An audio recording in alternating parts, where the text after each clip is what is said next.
Assalomu alaykum aziz yurtdoshlar. Bugun men siz bilan juda muhim mavzuni, ya'ni 1 avgustdan pensiyalarni qayta hisoblash masalasini batafsil tushuntirib beraman. Bu ma'lumot nafaqat hozir pensiya olayotganlar uchun, balki yaqin oylar yoki yillarda pensiya chiqmoqchi bo'lganlar, ota-onasi, turmush o'rtog'i yoki qarindoshi pensiya oladigan har bir oila uchun ham muhim. Chunki pensiya qayta hisoblanganda kimning puli oshadi, kimniki o'zgarmaydi. Kim hujjat topshirishi kerak, kim esa kutib o'tirsa ham bo'ladi. Mana shu savollarga aniq javob bo'lmasa, odamlar ortiqcha yuguradi yoki aksincha o'ziga tegishli pulni vaqtida ola olmay qoladi. Men bugun masalani oddiy tilda, amaliy misollar bilan tushuntiraman.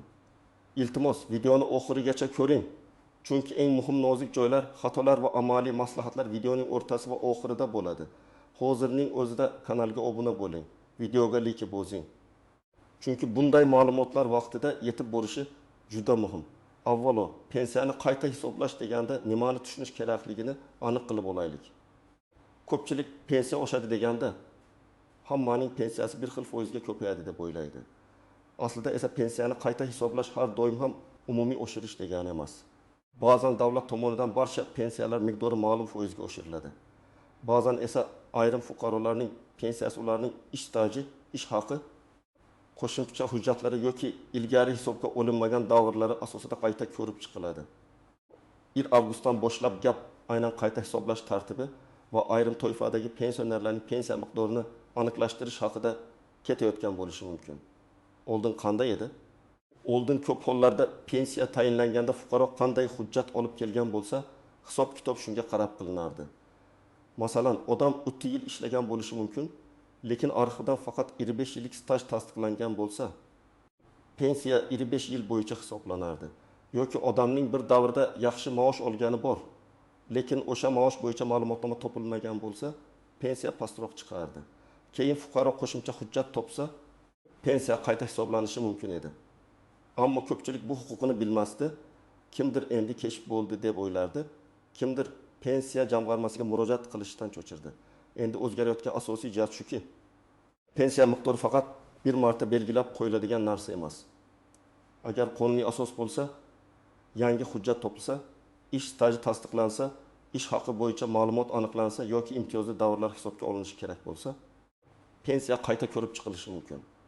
Bu degani har bir pensioner o'z pensiyasi qanday hisoblanganini bilishi, qaysi davrlar kiritilganini tekshirishi va kerak bo'lsa qayta hisoblashni talab qilishi mumkin. Lekin men bir narsani alohida ta'kidlayman. Qayta hisoblash hammaning pensiyasi avtomatik ravishda katta summaga oshadi degani emas.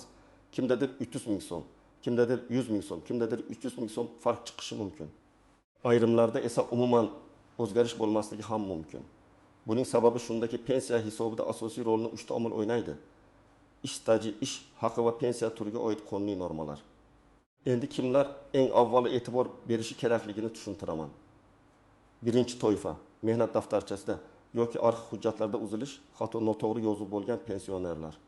Masalan, odam 1995 yildan 1995 yilgacha korxonada ishlagan, lekin mehnat daftarchasida ishga qabul qilingan sana bor.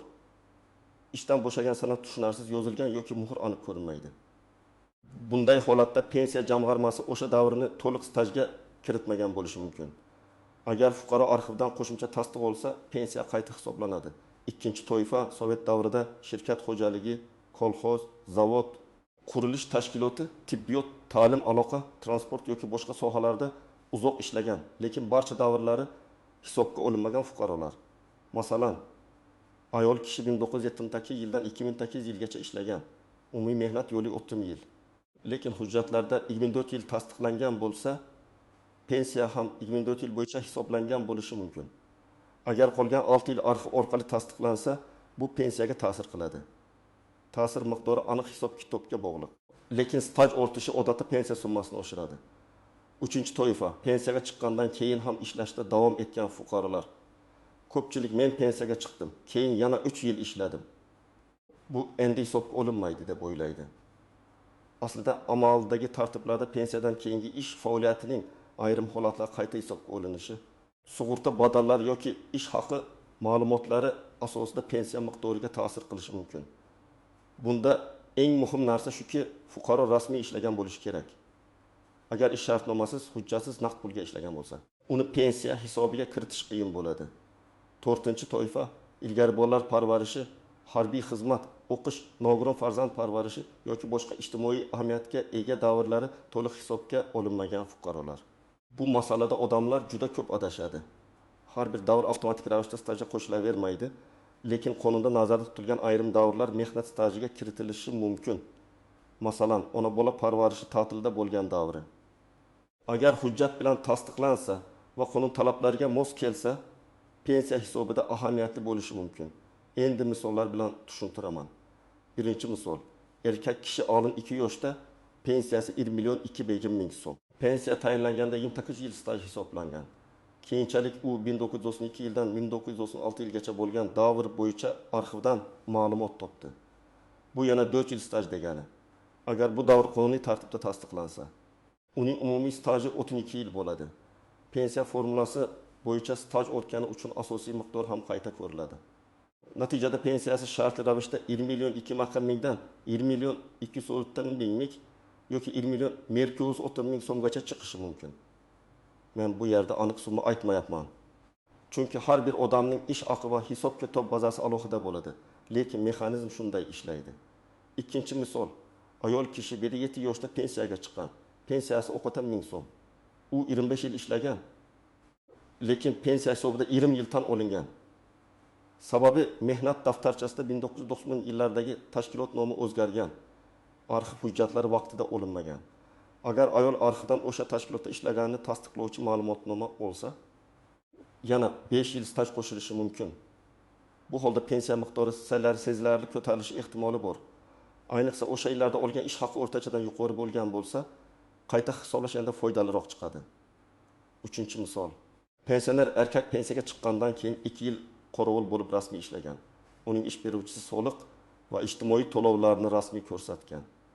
Bunday holatda u mening keyingi ish faoliyatim pensiyamga ta'sir qiladimi deb so'rashi mumkin. Javob hujjatlar tekshiriladi, qonuniy asos bo'lsa qayta hisoblash so'raladi.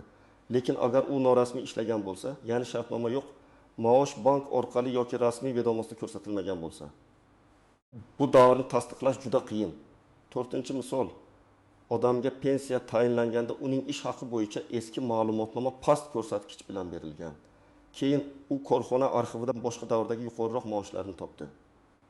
Masalan, oldin o'rtacha ish haqi 700.000 so'm ekvivalentida hisoblangan bo'lsa, yangi hujjat bilan 1.100.000 so'm ekvivalentidagi daromad tasdiqlandi. Bu pensiya miqdoriga ta'sir qilishi mumkin. Chunki pensiya faqat stajdan emas, daromad ko'rsatkichidan ham shakllanadi. Shuning uchun men doim aytaman, faqat mehnat daftarchasini emas, ish haqi ma'lumotlarini ham tekshiring. Kimlar xavotir olmasligi kerak. Agar sizning barcha ish stajingiz to'liq kiritilgan bo'lsa, pensiya tayinlangan paytda barcha maosh ma'lumotlari to'g'ri olingan bo'lsa, pensiyadan keyin rasmiy ishlamagan bo'lsangiz va qo'shimcha hujjatingiz bo'lmasa, sizda katta o'zgarish bo'lmasligi mumkin. Bunday vaziyatda 1 avgustdan nimadir albatta oshadi deb kutish noto'g'ri bo'ladi. Lekin baribir shaxsiy pensiya ishingizni bir marta tekshirtirib qo'yish zarar qilmaydi. Chunki ayrim xatolarni fuqaroning o'zi bilmaydi. Ular faqat hujjatlar ko'rilganda bilinadi. Endi eng muhim nozik jihatlarga o'tamiz. Birinchi nozik jihat qayta hisoblash sanasi. Odamlar ko'pincha mening qo'shimcha stajim 10 yil oldin ham bor edi. Demak, menga 10 yillik farqni ham to'lab berishadi deb o'ylaydi. Amaliyotda esa qayta hisoblash odatda murojaat qilingan sana, hujjat topshirilgan sana yoki qonunda belgilangan muddatlardan kelib chiqib amalga oshiriladi. Shuning uchun hujjatni kechiktirmaslik kerak. Agar siz bugun murojaat qilish o'rniga 6 oy kutib yursangiz, o'sha 6 oy uchun qo'shimcha pulni yo'qotib qo'yishingiz mumkin. Ikkinchi nozik jihat, har qanday qog'oz hujjat bo'lavermaydi. Masalan, qo'lda yozilgan eski ma'lumotnoma, mursiz nusxa, tasdiqlanmagan ko'chirma, sobiq hamkasbning u ishlagan degan gapi pensiya hisobida yetarli bo'lmasligi mumkin. Hujjat rasmiy bo'lishi kerak. Arxiv ma'lumotnomasi, buyruqdan ko'chirma, ish haqi qaydnomasi, mehnat daftarchasi yozuvi, tashkilotning tasdiqlangan ma'lumoti yoki sud qarori kabi asoslar talab qilinadi. Agar tashkilot tugatilgan bo'lsa, uning hujjatlari qaysi arxivga topshirilganini aniqlash kerak. Uchinchi nozik jihat ism familiya o'zgarishi. Ayniqsa ayollarda turmushga chiqqandan keyin familiya o'zgargan bo'ladi. Mehnat daftarchasida bir familiya, pasportda boshqa familiya, arxiv ma'lumotida yana eski familiya bo'lsa, pensiya jamg'armasi qo'shimcha tasdiq so'rashi mumkin. Bunday holatda nikoh guvohnomasi familiya o'zgarganini tasdiqlovchi hujjat, FHDYO ma'lumotnomasi kerak bo'ladi. Hujjatlardagi bitta harf farqi ham masalani cho'zib yuborishi mumkin. Masalan, Karimova o'rniga Karimova yozilgan bo'lsa yoki tug'ilgan sana bir joyda 12 mart, boshqa joyda 20 mart bo'lsa, buni albatta tuzatish yoki tasdiqlash kerak. 4-chi nozik jihat imtiyozli staj. Ba'zi kasblarda oddiy staj bilan imtiyozli staj farq qiladi. Masalan, og'ir sharoitlarda ishlaganlar, zararli ishlab chiqarishda ishlaganlar, ayrim tibbiyot yoki ta'lim sohasidagi lavozimlar, harbiylashtirilgan xizmatlar bo'yicha alohida tartiblar bo'lishi mumkin. Lekin men qiyin ishda ishlaganman degan gapning o'zi yetmaydi. Lavozim, ish joyi, davr, buyruqlar va ro'yxatlarga moslik tekshiriladi. Agar ish joyingiz imtiyozli ro'yxatga kirsa, bu pensiya yoshiga, stajga yoki miqdoriga ta'sir qilishi mumkin. Agar kirmasa oddiy tartibda hisoblanadi. 5-chi nozik jihat. Pensiya turi. Yoshga doir pensiya, nogironlik pensiyasi, bo'g'uvchisini yo'qotganlik pensiyasi bir xil hisoblanmaydi. Masalan, bo'g'uvchisini yo'qotganlik pensiyasida marhumning staji va daromadi muhim bo'lishi mumkin. Nogironlik pensiyasida nogironlik guruhi, mehnat faoliyati, tibbiy xulosa va boshqa omillar ahamiyatga ega. Yoshga doir pensiyada esa asosan ish staji va ish haqi ko'rsatkichlari asosiy rol o'ynaydi.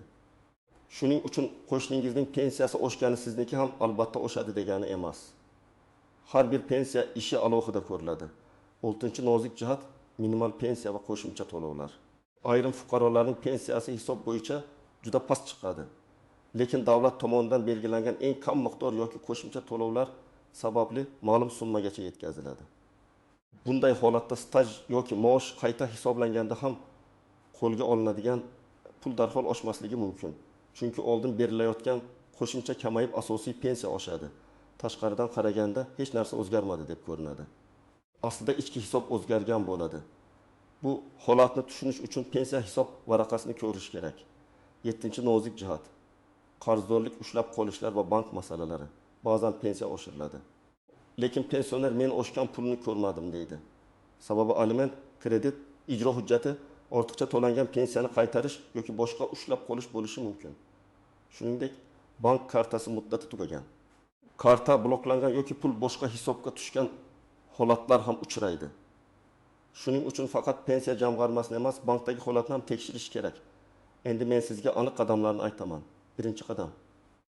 O'z pensiyangiz qanday hisoblanganini bilib oling. Buning uchun yashash joyingizdagi pensiya jamg'armasi bo'limiga murojaat qilib, pensiya ishingizdagi staj, ish haqi davrlari va hisobga olingan hujjatlar haqida ma'lumot so'rang. Siz shunchaki pensiyamni oshirib bering demang.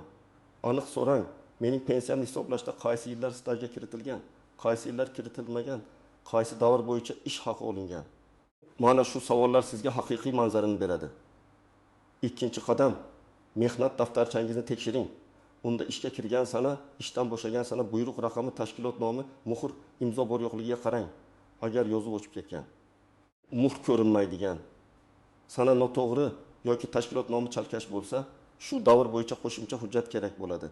Mehnat daftarchasining eski nusxasini uyda saqlab qo'ygan bo'lsangiz ham rasmiy tasdiq kerak bo'lishi mumkin.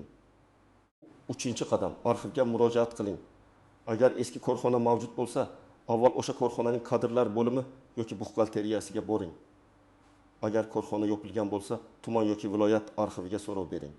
So'rovda to'liq ism, familiyangiz, tug'ilgan sanangiz, ishlagan tashkilot nomi, taxminiy ishlagan yillaringiz, lavozimingizni yozing. Men falon yildan falon yilgacha ishlagan davrimni va ish haqi ma'lumotlarini tasdiqlovchi arxiv ma'lumotnomasi so'rayman deb aniq yozish kerak. Faqat staj emas, ish haqi ma'lumotini ham so'rashni unutmang. 4-qadam. Familiya va shaxsiy ma'lumotlarni moslang. Agar hujjatlarda eski familiya bo'lsa, nikoh guvohnomasi yoki familiya o'zgarganini tasdiqlovchi hujjatni tayyorlang. Agar tug'ilgan sana yoki ismda farq bo'lsa, FHDYO organidan ma'lumotnoma oling. Agar xatoni arxiv yoki korxona tuzatib bera olmasa, ba'zan sud orqali hujjatning sizga tegishli ekanini belgilatish kerak bo'ladi. Bu murakkab ko'rinadi. Lekin ko'p odam aynan shu yo'l bilan yillar davomida hisobga olinmagan stajini tiklagan. 5-qadam, yozma ariza bering. Og'zaki so'rov bilan cheklanib qolmang. Pensiya jamg'armasiga pensiyamni qayta hisoblab berishingizni so'rayman degan mazmunda yozma ariza topshiring. Ariza asosini ko'rsating. Yangi arxiv ma'lumotnomasi topildi. Qo'shimcha staj tasdiqlandi. Ish haqi ma'lumoti aniqlandi. Pensiyadan keyin rasmiy ishlagan davrimni ko'rib chiqishingizni so'rayman. Arizaga hujjat nusxalarini ilova qiling. Ariza qabul qilingan sanani tasdiqlovchi qayd yoki ro'yxat raqamini olib qo'ying. 6-qadam. Javobni yozma oling.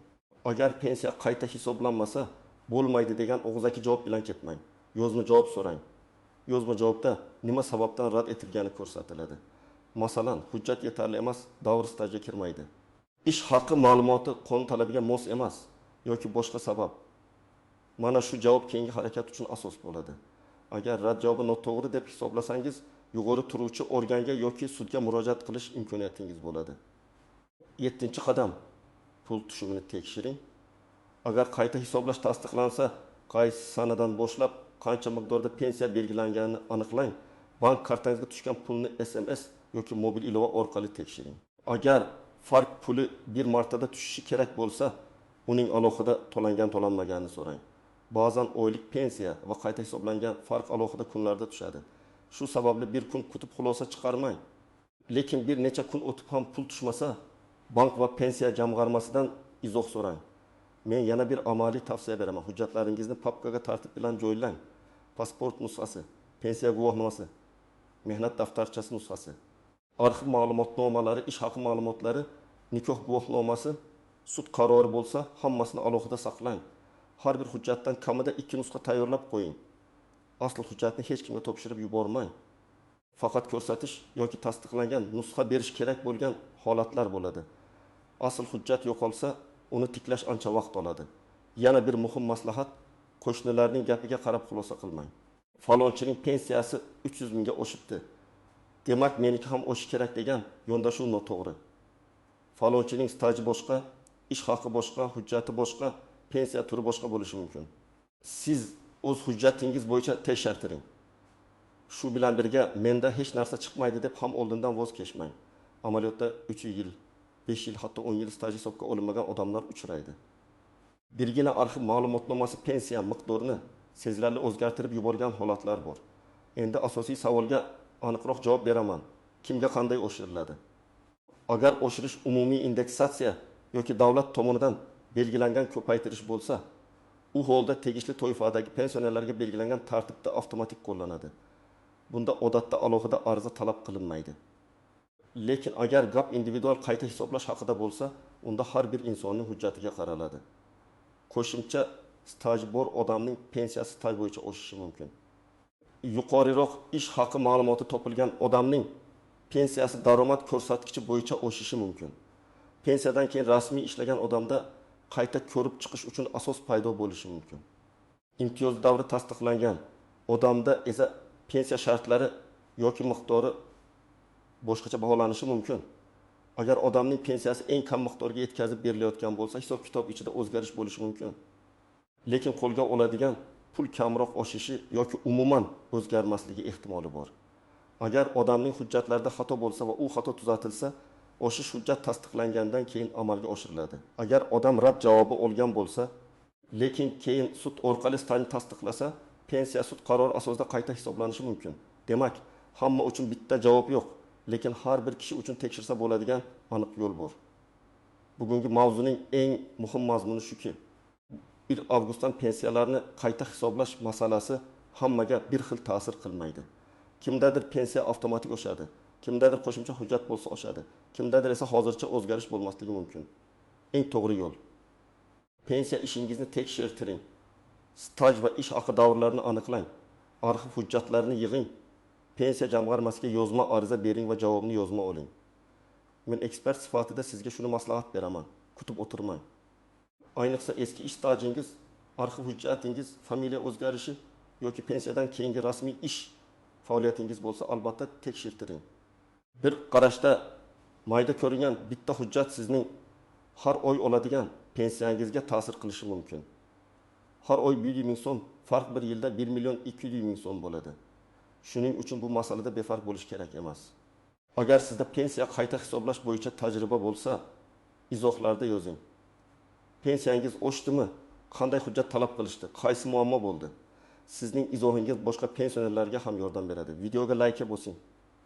Kanalga obuna bo'ling va yaqinlaringizga ulashing. Chunki bu ma'lumot har bir xonadonga kerak bo'lishi mumkin.